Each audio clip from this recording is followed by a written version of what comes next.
Ladies and gentlemen, g'day, and welcome back to the channel. My name's Economics Mate, and this is the Herdbreaker.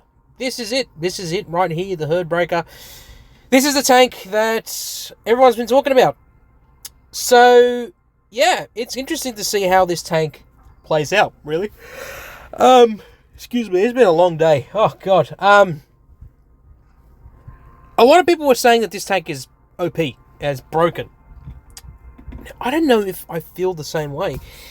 Well, let's have a look at the statistics real quick. I already went through it already. We had a look at the turret, which is 200 mils on the front. The hull is 130 mils. I'm pretty sure the hull is very similar to the M60's hull. The gun is really, really nice. 105mm gun. You're doing a 3.5 second aim time, 0.273 dispersion when you fully equip this tank.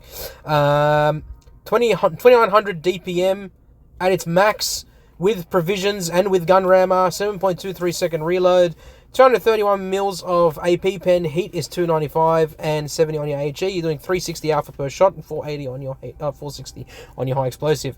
10 degrees of gun depression is perfect because this tank is great.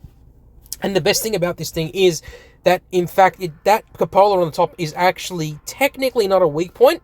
It's still a weak point, but it's actually very, very troll, and you can bounce a lot of shots on it. Now, I am not going to play infected mode with this tank. In fact, I'm going to take this tank out in a live game. I'm going to show you how this thing plays using live gameplay, because I feel like it's probably the best for me to not show you an OP game in it, but rather just how this tank can play when you take it out for the first time, because very much this tank is very similar in playstyle to the M46 and the M46, and of course the M48 pattern, and I guess you could say the M60 as well. Very similar playstyles. Obviously the M46 pattern is not as crazy as this tank, but yeah, we're going to see how this goes. So here we are playing on Middleburg. Fantastic, and this is a T10 T9 match, so it's going to be interesting to see how this plays out. Now, I am playing this on the EU server, so do keep in mind. Oh my god, I'm so freaking tired. Anyway, sorry, it's been a long day at work. But there you go. See, I'm very genuine with my videos. I'm literally making videos on the spot as you speak. Alrighty, here we go. We are obviously, in the medium area. Now, the terrain resistance stats on this tank is decent for a medium tank. It's not incredible by any stretch of the imagination, but it's good enough, I think. As you'll see, yes, it can get to a pretty decent top speed, but do keep in mind that yes, it's got a good top speed, but getting there, the acceleration is not as good as you may think. There is a grill there, surprise, surprise. That T100 LT. Oh god. Okay, we're gonna get flanked here by this Sheridan. Trying to get a shot here onto the Sheridan. There's an E75 down there. Fair enough. Try and get another shot onto the Sheridan here.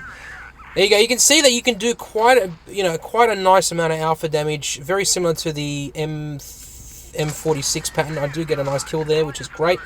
I do need to be wary of that Object 140, so I'm going to try and make my way around here and get into a hold down position.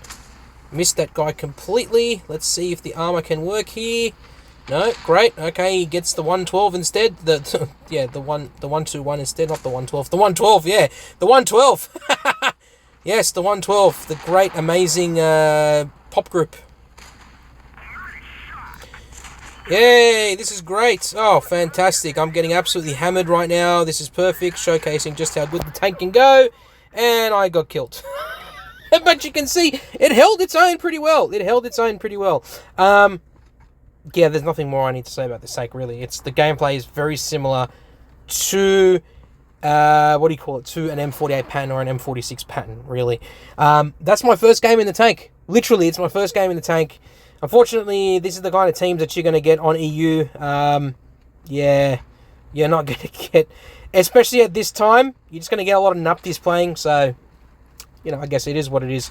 Can't really complain much, can I? Anyway, I guess I could have gone to a different position and probably gone hold down a bit better, but anyway, onwards and upwards, I guess. We can't have everything. This T57 Heavy, I don't know what he thinks he's doing by camping here in the background. I don't know what you're doing, mate. I mean, yeah. I honestly don't know what's going on here. I'm trying to do a review of the Herdbreaker, and I'm just like, wow, this is fantastic pro gameplay right here by this T57 Heavy. Clearly he knows something I don't know. I don't know what you're doing, mate. Yeah. Anyway, yeah, I don't know if you should be playing T10, mate. Yeah. The bloody T100 LT just rammed him, and he's just going to be an absolute nuisance. I mean, yeah, he's dead. Yeah, there's nothing more I can say about that, honestly. GG. GG, guys. GG. But there it is. There's the Herdbreaker for you. Short, concise review. The only way you can get this thing, either you buy it outright for whatever, however much it was. Look at that. I nearly topped the team in damage. Wow, fantastic. Look at that. Oh my god, my team barely did any damage. It's ridiculous. Anyway, you can buy this tank outright. It is in the store. If you go to the store here, you should technically be able to buy this tank outright. Yeah, there you go. For $70, what do you got, for $90? I personally wouldn't do that. I'd just buy the pass. Or if you're lucky, if you're one of the 5 people that are lucky enough to join my giveaway, which I've got on my, on my previous video, you'll be able to obviously get yourself a free premium basic pass, which is this one, the mission pass, and you'll be able to get this tank right here. If you do all your missions, you should hypothetically be able to get this tank for free. Otherwise, if you're grinding this thing as a free-to-play player, you're not going to be able to get it. You have to buy the premium pass in order to get the Herdbreaker. But there it is, ladies and gentlemen. That's the Herdbreaker. I hope you enjoyed the video. First impressions on the tank, I think it's quite nice. Can you stop giving me pop-up offers, for God's sake? I think it's quite nice. It's a pretty nice tank. I wouldn't say it's OP. I'd say it's borderline pretty damn good if it's in the right situation. Obviously, coming up against T10 tanks, you're going to struggle a little bit if you're coming up against multiple targets all at once. But if you get this thing on a ridgeline and you wiggle and jiggle, and of course, it's got tungsten as well. So, awesome. All right, peace out, guys. Love you all, and I'll catch you in the next one.